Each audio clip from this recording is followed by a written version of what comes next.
The BikeRiders plunges us into a rebellious era in America when the culture and people were undergoing seismic shifts. Now, at the heart of this gritty tale, we have Kathy, played by the annoying Jodie Comer. I'm sorry, her voice was annoying in this movie. A fierce and strong-willed woman whose chance encounter with Benny, Austin Butler, the latest member of the Midwestern motorcycle club, the Vandals, changes everything.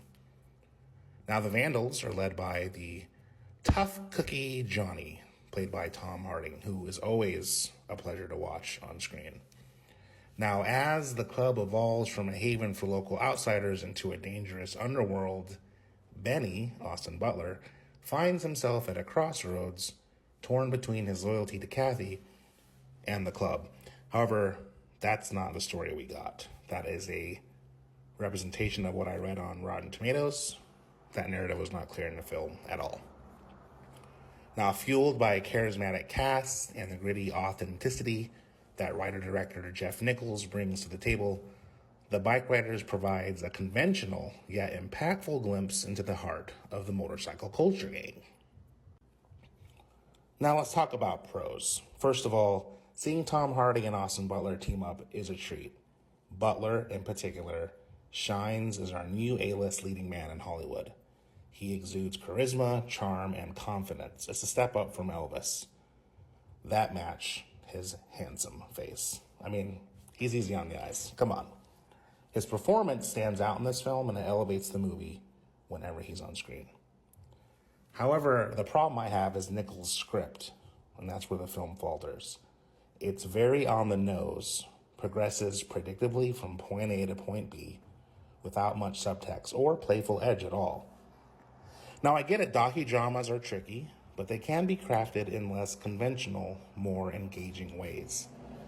Another sad thing was that Mike Faust, who was fantastic in West Side Story and Challengers, is so underutilized here as Danny, a photojournalist who lands the ultimate interview with Kathy, Benny's wife.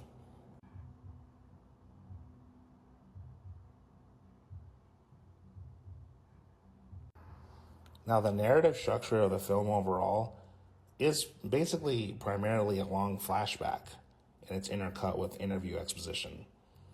That style feels very mismatched with the story's potential. Now, instead of a dynamic, immersive experience that the trailers have been promising, we are kind of given a plotting narrative that feels like we're just waiting for the next violent outbreak or shocking scene of violence. Honestly, it comes off like a HBO series rather than actual cinema, which is super problematic for a film releasing in the summer.